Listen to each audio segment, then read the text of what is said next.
জি ভাইয়া, আপনি ভালো আছেন? আন্টি আর ভাবি কেমন আছে? আচ্ছা আচ্ছা, হ্যাঁ আমি সময় পেলে অবশ্যই আসবো ইনশাল্লাহ। ঠিক আছে। রিফাত ভাইয়ার সাথে কথা বলছিল মেসবা। রাতের খাবার খেয়ে সবে ড্রয়িং রুমে রেস্ট নিচ্ছিল কিছুক্ষণ। এর মধ্যে রিফাত ভাইয়ার কল। তার সাথে কথা বলতে বলতে নিজের ঘরে প্রবেশ করেছে ও। দরজা পেরিয়ে ভেতরে যেতেই দেখল সম্পূর্ণ ঘর ফাঁকা। বিছানা সহ সব কিছু পরিপাটি করে গোছানো, কিন্তু ঘরে মানুষ নেই। মানুষ বলতে আকসা। আকসা নেই এই ঘরে। প্রতিদিন রাতের খাবার খেয়ে ঘরে আসলেই আকসাকে এখানে পাওয়া যায়। এমন দৃশ্যের সাথেই এই কদিন অভ্যস্ত ছিল মেসবা। আজ হঠাৎ আকসাকে ঘরে না দেখে অদ্ভুত লাগলো ওর। ভাবল ও হয়তো ব্যালকনিতে আছে, তাই ব্যালকনিতে যেয়ে দেখল, তবে সেখানেও আকসা নেই। এবার সত্যিই অদ্ভুত ঠেকল ওর কাছে। এই সময়ে তো কম বেশি বাসার সবাই ঘুমিয়ে পড়ে, তাহলে আকসা যাবে কার কাছে? এত রাতে তো ছাদেও যাওয়ার কথা না। মেজবা ঘর থেকে বের হতে যাবে, তখনই ওর চোখে পড়ল বেডসাইড টেবিলের ওপরে একটা সাদা কাগজ ভাঁজ করে রাখা। এগিয়ে গিয়ে কাগজটা হাতে নিয়ে খুলতেই কালো কালিতে লেখা অক্ষরগুলো চোখে পড়ল ওর। মেজবা প্রথম থেকে পড়তে শুরু করল।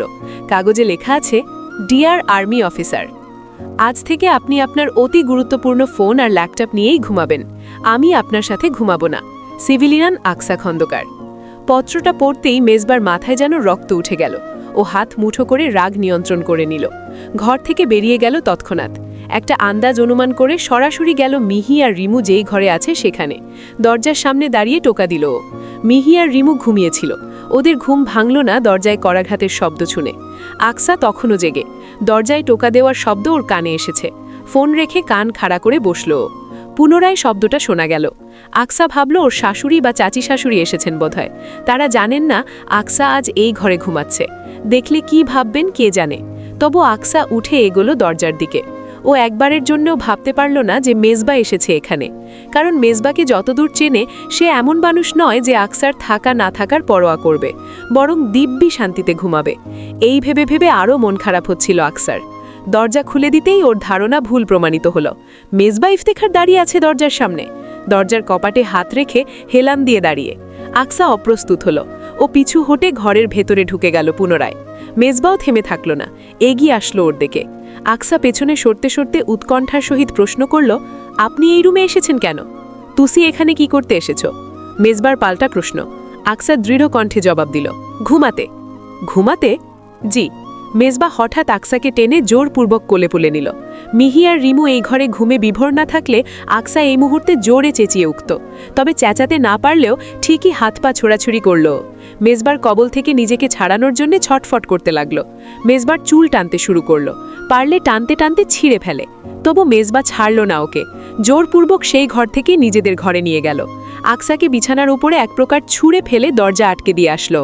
আকসা উঠে বসে ওড়না দিয়ে নিজেকে ঢেকে ঢুকে নিয়ে কিছু একটা বলার জন্য মুখ খুলতে যাবে, তখনই মেজবা এগিয়ে এসে ওর দুই পাশে হাত রেখে আটকে দিয়ে প্রশ্ন ছুড়ল, ওড়না দিয়ে এভাবে ঢেকে ঢুকে সতীসাধ্যি সাধ্য কেন?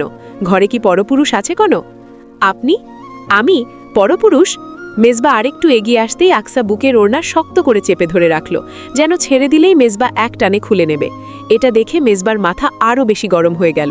ও এবার আকসার হাত টেনে সরিয়ে দিয়ে ওড়না টেনে নিচে খুলে ফেলে দিল।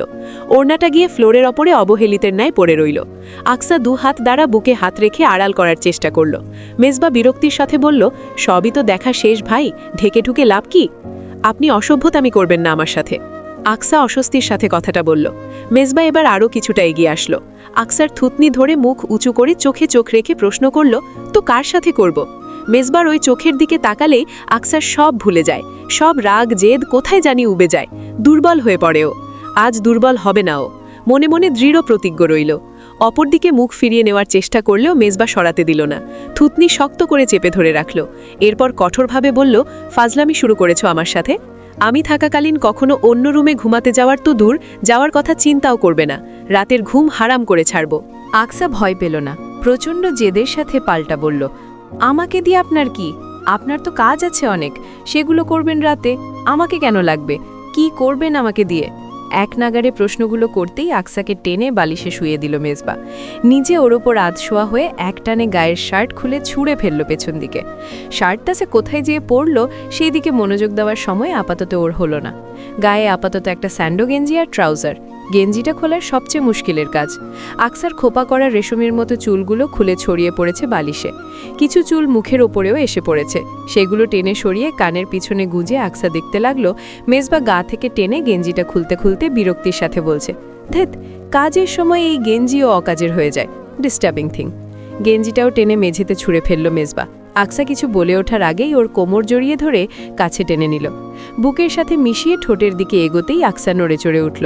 মেজবা তবু থামল না। ওর ঠোঁটে তপ্ত চুমু বসিয়ে তবেই শান্ত হলো। ঠোঁট হতে ঠোঁট সরিয়ে মেজবা জিভ দ্বারা নিজের ঠোঁট ভিজিয়ে নিয়ে আকসার দিকে তাকালো। এরপর বলল, জিজ্ঞাসা করেছিলে না তোমাকে দিয়ে কি করব? অ্যান্সার পেয়ে গেছো? না পেলে আরও ভালোভাবে দিয়ে দিচ্ছি। আকসা মুখ অন্যদিকে ঘুরিয়ে বলল, আপনার মতো পাষাণ হৃদয়ের মানুষের সাথে থাকার চাইতে পাথরের সাথে থাকাও ভালো। পাথরের সাথে ঘুমানোও অনেক ভালো। মেজবা এবার দূরত্ব মিটিয়ে আকসার কানের কাছে মুখ এগিয়ে নিয়ে চাপা স্বরে ফিচেলে হেসে বলল, পাথর কিন্তু চুমু খেতে পারে না, সঙ্গমও করতে পারে না। পাথরের সাথে থেকে মজা পাবে না। আকসা চকিতে মেজবার দিকে তাকিয়ে লজ্জা পেয়ে বলল, ছি, আপনি অনেক খারাপ। আই নো দ্যাট, আরও খারাপ হতে পারি, দেখবে। নির্বিকার জবাবটা পেয়ে আকসা চরম হতাশ হলো। এই লোকের সাথে কথা বলাই বৃথা। যুক্তিবিদ্যায় খুব পারদর্শী। আকসার শুধু শুধু তর্ক করা হবে, কোনো ফলাফল পাওয়া যাবে না তর্কের বিপরীতে। আকসা আজ কিছু সময়ের জন্য ওর বাবার বাসায় যেতে চাইছে। সকালবেলা উঠে শাশুড়ির কাছে গিয়ে কথা বলেছে সে। ঈশা বেগম চা বানাচ্ছিলেন। আকসার বাপের বাড়ি যাওয়ার কথা শুনে অবাক হয়ে বললেন, এখন হঠাৎ তুমি ওই বাসায় যাবে কেন বৌমা? এদিকে ছেলেটা আর মাত্র 1-1.5 মাস আছে, তুমি এখন গেলে হয় বলো? আকসা তাকে আশ্বস্ত করতে বলল, আমি বেশি সময়ের জন্য যাচ্ছি না আম্মা। ওই বাসায় আমার কিছু জরুরি বইপত্র আর নোট রয়ে গেছে, সেগুলো ইমার্জেন্সি আনতে যেতে হবে। আমার খুব দরকার, যেই যত দ্রুত সম্ভব চলে আসব। এই মাত্র 2-3 ঘন্টার ব্যাপার। আচ্ছা মা, যাও, দুপুরের আগে চলে এসো। দুপুরে বাসায় এসে খাবে। আচ্ছা আম্মা। আকসা শাশুড়িকে জানিয়ে ঘরে এসে তৈরি হয়ে নিল। একটা পছন্দের আনারকল্লি তোড়ল। সব সময়কার ব্যবহৃত ভ্যানিটি ব্যাগটা কাঁধে নিল। গলায় ওড়নাটা দুদিক থেকে সামনে ঝুলিয়ে নিয়ে বের হয়ে গেল। মেজবা বাসায় ছিল না। ওকে আর বলা হলো না আকসার। আম্মু, কেমন আছো তুমি? কলিং বেল বাজানোর পরে আয়েশা বেগম এসে দরজা খুলতেই আকসা উচ্ছ্বসিত হয়ে তাকে জড়িয়ে ধরল। আয়েশা বেগম মেয়ের কপালে চুমু দিয়ে বললেন, আলহামদুলিল্লাহ মা, ভালো আছি।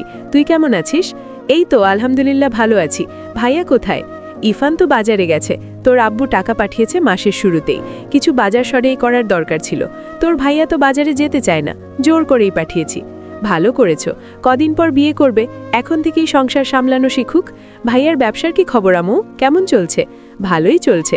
শোরুম দুটোর দেখভালও নিজেই করছে, পাশাপাশি চাকরির প্রস্তুতি নেবে বলল। ইন্টারভিউ দিলে হয়ে যাবে সম্ভবত, আল্লাহ ভরসা, ইনশাআল্লাহ। আকসা সোজা ওর ঘরে যেয়ে বইপত্র বের করতে ব্যস্ত হলো। এর মধ্যে আয়েশা বেগম এসে দরজার কাছে দাঁড়িয়ে জিজ্ঞাসা করলেন, তোর জন্য কি রান্না করব মা? কাতলা মাছের মাথা তো তুই খুব পছন্দ করিস। মুড়ি ঘন্ট করব নাকি লাউ শাক দিয়ে চচ্চড়ি করব? আর গরুর মাংস কি ঝোল করব নাকি কালা ভুনা করব? মাকে ব্যস্ত হতে দেখে আকসা বলল, আরে আম্মু, তুমি এত ব্যস্ত হইও না। আমি তো থাকছি না আজ, বইপত্র নিয়ে এখনই চলে যাব। তোমার কষ্ট করে রান্না করতে হবে না। মেয়ের কথা শুনে আহত হলেন আয়েশা বেগম। বললেন, এখন আমরা পর হয়ে গেছি তাই না? না না, এই যে এখন আর বাপের বাড়িতে এসে থাকতেও চাইছিস না, শ্বশুরবাড়ির প্রতি সব টান। হ্যাঁ, শ্বশুরবাড়ির প্রতি টান থাকা ভালো, তাই বলে বাপের বাড়ি একদম ভুলে যাবি মা? আমি কি তোর জন্য একবেলা রাঁধতে পারবো না? এটা আমার জন্য এতটাই কষ্টের। এতকাল রেঁধেছি না, তাহলে তোর কেন মনে হলো যে তোর জন্য রান্না করতে আমার কষ্ট হবে? আকসা বিরোধ করল। ওর মাকে বোঝানোর জন্য বলল, তুমি ভুল বুঝছো আম্মু, মেজবা এখানে আছেন তো, এই জন্য শাশুড়ি বললেন ওই বাড়িতে যেন তাড়াতাড়ি ফিরি। অন্য সময় হলে তিনি আরও এখানে বেরিয়ে যেতে বলতেন, কিন্তু মেজবা অনেক দিন পর বাসায় এসেছেন, বোঝই তো। শাশুড়ি আম্মা আরও বললেন সেখানে ফিরে দুপুরের খাবার খেতে, তাই বলছিলাম তোমার আর রান্না করতে হবে না আমার জন্য। বিআইনের সাথে আমি কথা বলে নেব, তোকে না খাইয়ে ছাড়ব না। এখন এসব রেখে চুপটি করে বসে থাকতো, আমি দ্রুত রান্না করছি। 2টোর মধ্যে খেয়ে 3টায় বেরোবি না হয়। মায়ের কথাই এবার আর না করতে পারল না আকসা। বইপত্র রেখে নিজের চিরচেনা বিছানায় গিয়ে আরাম করে শুয়ে পড়ল।